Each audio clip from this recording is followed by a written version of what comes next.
الحمد لله الذي وجد الكون من عدم ودبره، وخلق الإنسان من نطفة فقدره، ثم السبيل يسره، ثم أماته فأقبره، ثم إذا شاء انشره.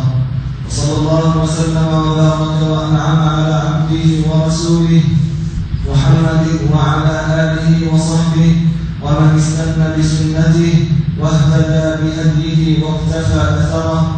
وبعد أيها المسلمين، فإن الواجب على المسلم الفطن أن يتفكر في أحوال الأمم السابقة والقرون الماضية، وقد بنوا المدائن وجمعوا الخزائن وحفروا الأنهار وشجروا القصور وعمروا الديار، ولربما ظنوا أنهم في هذه الدنيا مخلدون وما هم عنها براحلين. فبينما هم يعيشون مرفهين في هذا الحلم، إذ هجم عليهم هادم اللذات ومفرق الجماعات الموت، فأصبحوا عظاما رميمة ورفاتا هشيمة، وإذ بمنازلهم خاوية وقصورهم خالية وأجسادهم بالية وأصواتهم خافتة، فأصبحوا لا ترى إلا مساكنهم، وقد خلفوا كل شيء وراءهم، لم يأخذوا معهم مالا ولا جاها ولا منصبا، لم يأخذوا معهم إلا الصاحب الملازم وهو العمل، وها هم قد سكنوا القبور الموحشة حيث لا أنيس ولا صاحب، وقد تساوى في سكنها جميع الناس، غنيهم وفقيرهم، شريفهم وحقيرهم. أتيت القبور فسألتها: أين المعظم والمحتقر؟ وأين المذل بسلطانه؟ وأين القوي على ما قدر؟ تفانوا جميعا فما مخبر، وماتوا جميعا ومات الخبر. فيا سائلي عن أناس مضوا، أما لك فيما مضى معتبر؟ تروح وتغدو بذاك الثرى، وتمحى محاسن تلك الصور. إن الموت عباد الله أعظم واعظ وأبلغ زاجر. قال صلى الله عليه وسلم: كفى بالموت واعظا. وقد أوصى صلى الله عليه وسلم بالإكثار من ذكره لما فيه بدفع المرء لفعل الصالحات، فقال صلى الله عليه وسلم: أكثروا من ذكر هذه اللذات. وما أوصى النبي صلى الله عليه وسلم بالإكثار من ذكره إلا لما يورثه ذكر الموت من القناعة بالقرين والحث على السير للدار الآخرة بزاد يبلغ بصاحبه حيث النجاة. ولذا قال عمر بن عبد العزيز: لو فارق ذكر الموت قلبي ساعة لفسد. فبينما يعيش المرء في هذه الدنيا يظن أن أجله بعيد، وقد ألهاه الأمل إذ بالموت يفجأه، وبدأ ينازع السكرات والشدائد، وقد نزل ملك الموت لقبض روحه، وإذا بالألم يسري في جميع أجزائه، وفي كل عرق وفي كل عرق وعصب ومفصل، من أعلى الرأس لأسفل القدمين. وقد قيل إن الموت أشد من ضرب بالسيوف ونشر بالمناشير وقبض بالمقاريض. ولما احتضر النبي صلى الله عليه وسلم كان يدخل يديه في ماء يمسح بهما وجهه ويقول: لا إله إلا الله، إن للموت لسكرات. وكم من شخص وقد نزل به الموت فإذا به قد خفت صوته وصياحه، وضعفت قوته وخافت قواه، والكرب قد تصاعد على قلبه بألم شديد حتى غلب على كل موضع من جسده، فهد كل جزء وأضعف كل جارحة. أما العقل فقد غشيه الألم وشوشه، وأما اللسان فقد أبكمه، وأما الأطراف فقد أضعفها. وكم يود المحتضر لو قدر على الاستراحة بالألم والصياح، ولكنه لا يستطيع، وقد انتشر الألم في داخله وخارجه، وقد تقلص لسانه واخضرت أنامله وبردت أطرافه، والناس حوله باكون ينادونه: يا فلان يا فلان، وهو في حال أخرى وعالم آخر. وهو في حال أخرى وعالم آخر، يرى ما لا يرون ويسمع ما لا يسمعون، يرى الملائكة وقد جاءوا لقبض روحه، فلولا إذا بلغت الحلقوم وأنتم حينئذ تنظرون، ونحن أقرب إليه منكم ولكن لا تبصرون.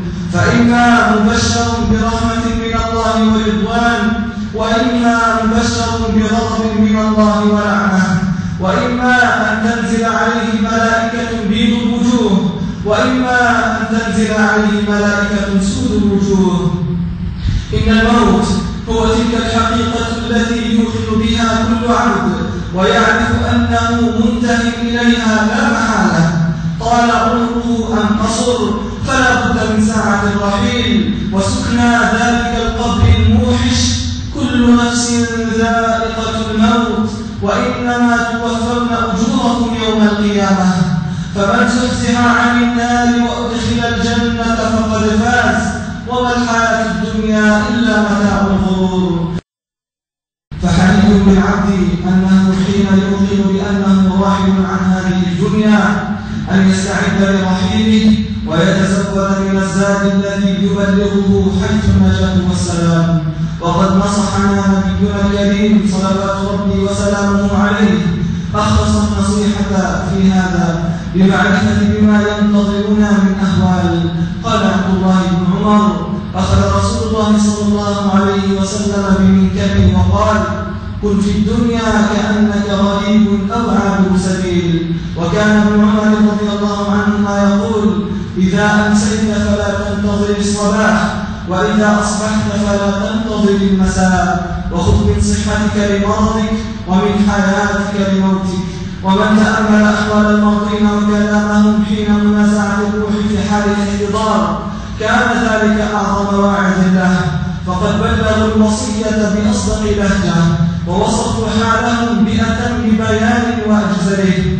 لما عاينوا الحقيقة، لما حضرت معاوية بن أبي سفيان الوفاة، قال: أقعدوني، فأقعد، فجعل يسبح الله تعالى ويذكره، ثم بكى رضي الله عنه وقال: تذكر ربك يا معاوية بعد الهرم والانحطاط؟ ألا كان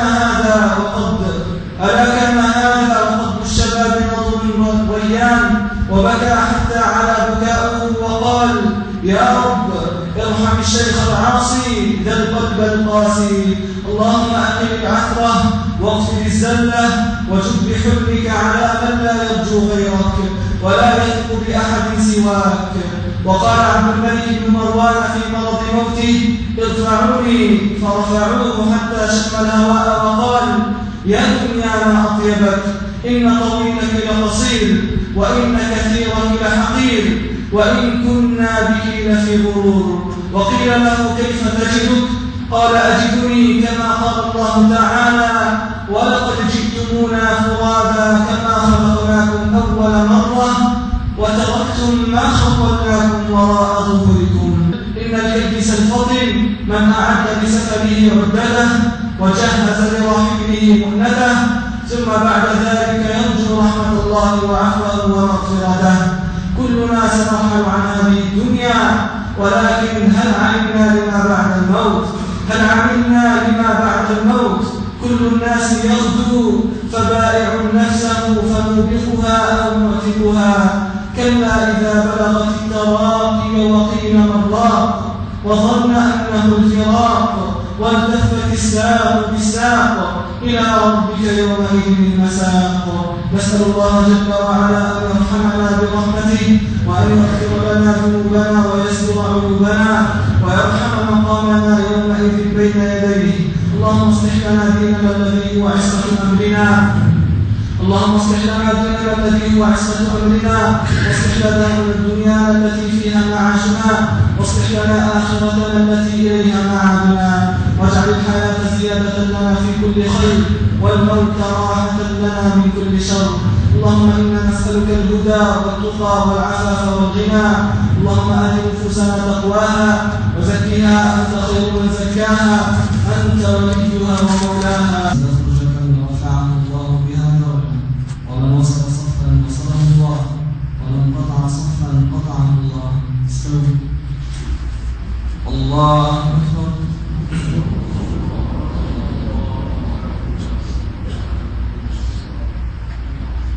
الحمد لله رب العالمين الرحمن الرحيم مالك يوم الدين إياك نعبد وإياك نستعين اهدنا الصراط المستقيم صراط الذين أنعمت عليهم غير المغضوب عليهم ولا الضالين آمين. سبح اسم ربك الأعلى الذي خلق فسوى والذي قدر فهدى والذي أخرج المرعى فجعله غثاء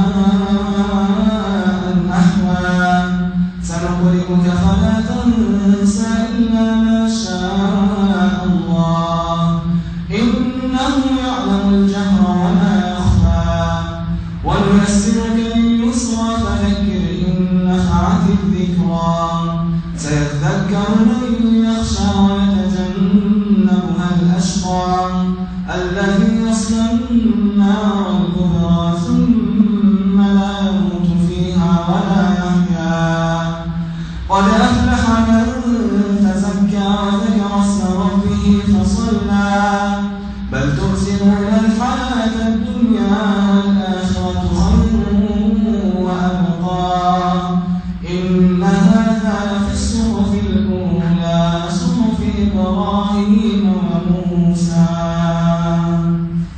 الله. الحمد لله رب العالمين الرحمن الرحيم مالك يوم الدين إياك نعبد وإياك نستعين اهدنا الصراط المستقيم صراط الذين أنعمت عليهم غير المغضوب عليهم ولا الضالين آمين. هل أتاك حديث الغاشية وجوه يومئذ خاشعة عاملة ناصبة تصلى نارا حامية تسقى من عين آنية ليس لهم طعام إلا من ضريع لا يسمن ولا يغني من جوع وجوه يومئذ ناعمة لسعيها راضية في جنة عالية لا تسمع فيها لاغية فيها عين جارية فيها سرر مرفوعة وأكواب موضوعة ونمارق مصفوفة وزرابي مبثوثة أفلا ينظرون إلى الإبل كيف خلقت وإلى السماء كيف رفعت وإلى الجبال كيف نصبت وإلى الأرض كيف سطحت فذكر إنما أنت مذكر لست عليهم بمسيطر إلا من تولى وكفر فيعذبه الله العذاب الأكبر إن إلينا إيابهم ثم